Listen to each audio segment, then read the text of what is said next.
बसपा का ये master stroke करेगा 2027 में नैया पार, भाजपा का होगा सुपड़ा साफ। जी हाँ दोस्तों, आपने बिल्कुल सही सुना। मैं हूं पराग महेंद्र, आप देखना शुरू कर चुके हैं नेशनल चौपाल।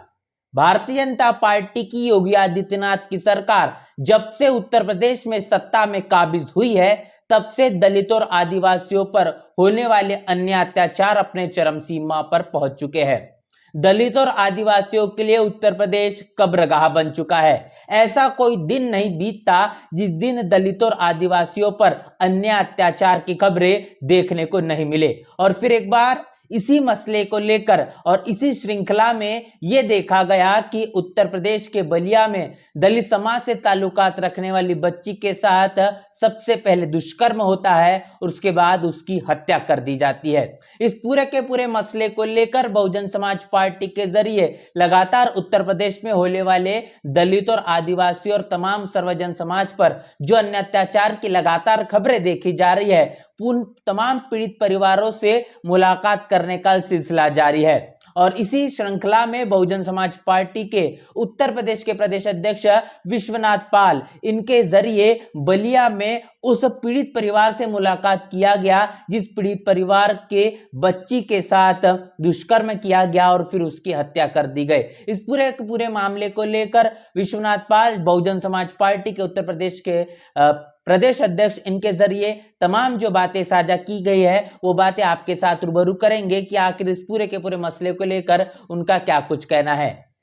विश्वनाथ पाल ये कहते हैं कि उत्तर प्रदेश में पूरी तरह जंगल राज कायम है, कानून व्यवस्था बेहाल हुई है और दिनांक 12/7/2025 को बहुजन समाज पार्टी के राष्ट्रीय अध्यक्ष बहन कुमारी मायावती जी, इनके दिशा निर्देश के अनुसार जनपद बलिया थाना नरही ग्राम टूटूवारी में पहुंचकर पिछले दिनों बदमाशों द्वारा एक दलित समाज की बेटी के साथ दुष्कर्म व निर्मम हत्या के मामले में परिवार के सदस्यों से मिलकर शोक संवेदना व्यक्त किया गया। साथ ही साथ आर्थिक मदद भी, और इतना ही नहीं तो उन्हें इस बात को लेकर भी भरोसा दिलाया गया है कि इस दुख की घड़ी में पूरा बहुजन समाज पार्टी का परिवार उनके साथ मजबूती से खड़ा है। और इतना ही नहीं, उच्च प्रशासनिक अधिकारियों से बात कर अपराधियों पर कठोर कार्रवाई, वो पीड़ित परिवार बहुत गरीब है, भूमिहीन है, इसलिए शासन प्रशासन से ये मांग की गई है कि 1 एकड़ की जमीन और 1 करोड़ रुपए एवं परिवार के एक सदस्य को सरकारी नौकरी दी जाए। ये तमाम बातें बहुजन समाज पार्टी के उत्तर प्रदेश के प्रदेश अध्यक्ष विश्वनाथ पाल, इनके जरिए साझा की गई है, जिन्होंने ये कहा है कि जिस मुताबिक बलिया के टूटूवारी में जो वारदात को अंजाम दिया गया है, दलित समाज की जो बच्ची है इसका निर्मम हत्या कर जो हत्या की गई है, ये मामला इसके पहले भी इसी परिवार से ताल्लुकात रखने वाली जो बहू है, इनके साथ छेड़छाड़ का मामला देखने को मिला। और इस छेड़छाड़ के मामले को मंजिले मुकाम तक पहुंचाने का काम जिन लोगों के जरिए किया गया, इनके खिलाफ पीड़ित परिवार के जरिए जो है एफआईआर दर्ज करने का काम किया गया। शिकायत को दर्ज करने की बात हुई, लेकिन इस मसले को लेकर भी पुलिस प्रशासन का रवैया ढुलमुल ही नजर आया। उस मामले को लेकर किसी भी तरीके से कठोर कार्रवाई देखी नहीं गई है, जिसके कारण गुंडा प्रवृत्ति के लोगों के हौसले बुलंद हुए। उसके बाद इस तरीके की बहुत ही हृदय विदारक घटना को अंजाम देने के लिए तमाम मनुवादी, जातिवादी, गुंडा प्रवृत्ति के लोगों के किसी भी तरीके से उन्हें डर और भय महसूस नहीं हुआ और इसलिए इस तरीके के मामले को मंजिले मुकाम तक पहुंचाने का काम तमाम गुंडा प्रवृत्ति के लोगों के जरिए किया गया है। इसमें भी इन्होंने एफआईआर कराई थी, लेकिन प्रशासन उस वक्त सचेत नहीं हुआ। जिनके खिलाफ एफआईआर उन्होंने कराया था, उनको इसी लोकल क्षेत्रीय किसी बड़े नेता के दबाव में उनकी गिरफ्तारी नहीं की गई थी। उसी का खामियाजा है कि आज जो इनकी बेटी की जान गई है, जो इनकी बेटी के साथ घटना हुई, ऐसे नेताओं को भी शर्म आनी चाहिए कि इस तरह का घृणित कार्य किसी भी समाज के साथ हो तो हर इंसानियत वाले व्यक्ति को उस पीड़ित परिवार के साथ खड़ा होना चाहिए। परिवार ने जो हमको बताया है, हमने माननीय मुख्यमंत्री जी से मांग किया है कि इनके परिवार, क्योंकि बहुत गरीब परिवार है, इनके परिवार को कम से कम 1 एकड़ की जमीन मुहैया कराई जाए, क्योंकि गरीब परिवार है, इनकी बेटी भी छिन गई है और उसके साथ बहुत बड़ा अन्याय हुआ है उसकी हम निंदा करते हैं, जो इनके परिवार के लोगों की तरफ से, क्योंकि इनकी मांग है वही मांग मेरी है। प्रशासन संज्ञान में लिया होता तो ये नहीं होता। तो जो इनके परिवार के लोग जो हैं, इनकी जो मांग है कि 1 एकड़ की जमीन, एक बेटे को नौकरी, 1 करोड़ रुपए आर्थिक मदद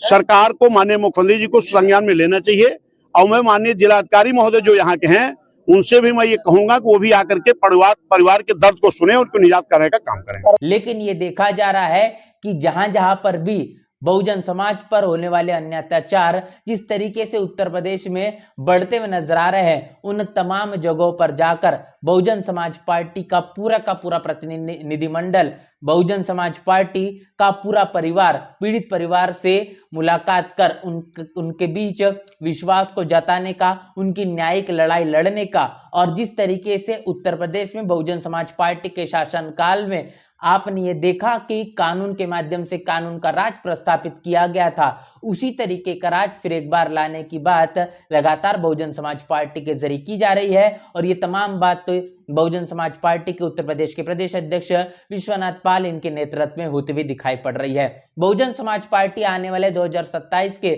जो विधानसभा के चुनाव उत्तर प्रदेश में होने हैं, इसको लेकर अपने संगठन को हर एक स्तर पर मजबूती प्रदान करने के लिए तमाम तस्वीरें इस वक्त सोशल मीडिया पर वायरल है, वो देखते हुए नजर आ रही है। इसके साथ साथ उत्तर प्रदेश में होने वाली तमाम वारदातों पर बहुजन समाज पार्टी का जो प्रतिनिधिमंडल है वो लगातार अपनी हाजिरी लगाता हुआ और अपनी न्यायिक लड़ाई लड़ने की भी बात करता हुआ दिखाई पड़ रहा है। और ये तमाम बातें ये साझा करती है कि जिस तरीके से लगातार बहुजन समाज के बीच जाकर वोटों को बटोरने के लिए, लड़ाई लड़ने की बात करने के लिए, तमाम तरीके की चीजों के मद्देनजर रखते हुए जिस मुताबिक कई लोगों के बीच गए, जिसमें अगर बात करेंगे चंद्रशेखर आजाद जो आजाद समाज पार्टी के राष्ट्रीय अध्यक्ष है, सांसद बनने के पहले चंद्रशेखर आजाद के जरिए तमाम पीड़ित परिवारों से मुलाकात करने का एक लंबा सिलसिला देखने को मिलता था। लेकिन जब से चंद्रशेखर आजाद सांसद बने हैं, तब से चंद्रशेखर आजाद के तमाम पीड़ित परिवारों से मुलाकात करने के जो सिलसिले देखने को मिल रहे थे,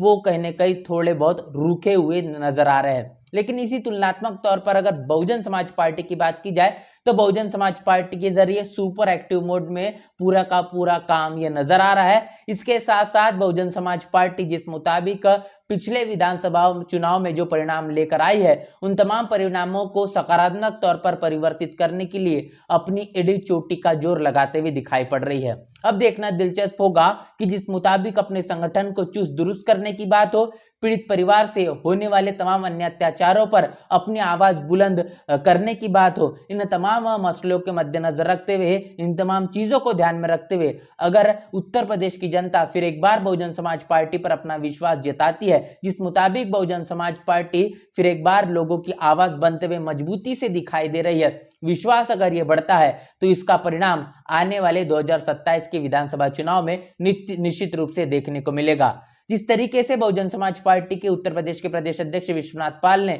इस पूरे के पूरे मसले को लेकर योगी आदित्यनाथ की भारतीय जनता पार्टी की सरकार से एक बड़ी गुहार और मांग की है, जिन्होंने कहा है कि उच्च प्राथमिक सबसे पहले अधिकारियों से बात कर इस पूरे के पूरे मसले को लेकर अपराधियों को कठोर से कठोर जो कार्रवाई है ये करने की बात कही जाएगी। इसके साथ साथ पीड़ित परिवार जो है वो काफी ज्यादा गरीब है, इसीलिए इस भूमिहीन परिवार को 1 एकड़ की जमीन दी जाए, 1 करोड़ रुपए भी दी जाए, और इतना ही नहीं तो इन परिवार के एक सदस्य को सरकारी नौकरी की देने की भी मांग की गई है। इस पूरे के पूरे मामले को लेकर अब शासन प्रशासन इस मामले को फिर एक बार रफा दफा करने, अपने बड़ी बड़ी फाइलों में दफन करने का काम करता है, या फिर दलित समाज से ताल्लुक रखने वाले इस पीड़ित परिवार को न्याय देने का काम करता है, ये तो वक्त ही बताएगा। इस पूरे के पूरे मामले को लेकर आपकी क्या राय है, आपकी क्या प्रतिक्रिया है, लिखकर कमेंट बॉक्स में जरूर बताएं। बने नेशनल चौपाल के साथ मिलते हैं वीडियो में, तब तक के लिए जय भीम जय भारत।